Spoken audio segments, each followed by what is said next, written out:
থেকে আমি দুইটা আয়াতে কারিমা তেলাওয়াত করেছি সূরা আল বাকারা। প্রথম আয়াতে কারিমা হলো আলিফ লাম মিম। আলিফ লাম মিম কয়টা হরফ হলো? তিনটা হরফ। এর কোনো অর্থ আছে? এর কোনো অর্থ পাওয়া যায় খুঁজে? আলিফ লাম মিম এর কোনো অর্থ কেউ জানে? পৃথিবীর কেউ জানে না, তাম দুনিয়ার কেউ জানে না।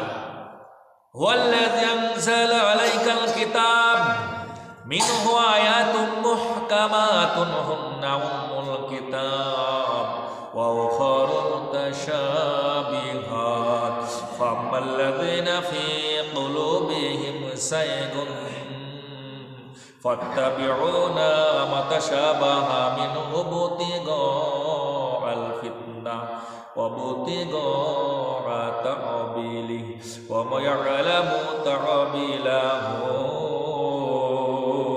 ইল্লাল্লাহ ওয়া রাসিখুনা ফিল ইলমি ইয়াকুলুনা আমান্না বিহি কুল্লুম মিন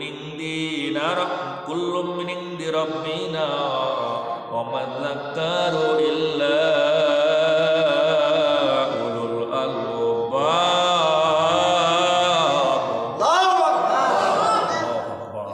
আল্লাহ বললেন এই কোরআনুল কারীমের মধ্যে শব্দের দিক থেকে দুই প্রকার, একটা হলো মুহকামাত আর একটা হলো মুতাশাবিহাত। একটা নাম কি?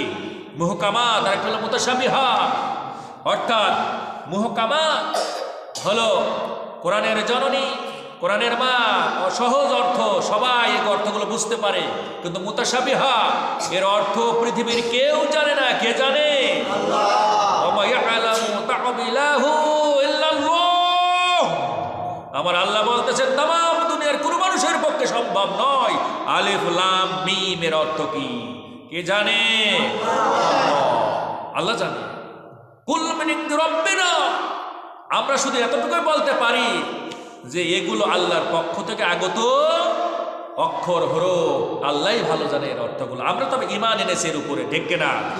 আমরা এই হরফগুলোর উপরে ঈমান এনেছি। বন্ধুরা আমার, প্রিয় মা জননী বোনেরা, শুনুন, এই কোরআনুল কারীমের মধ্যে আলিফ লাম মিম, কখনো আলিফ লাম মিম সাদ, কখনো ইয়াসিন,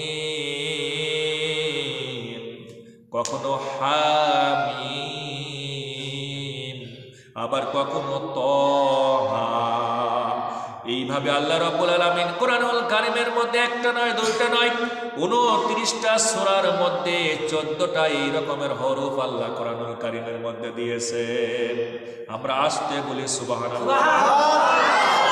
তাহলে কয়টা সূরার মধ্যে? না, 29টা সূরার মধ্যে।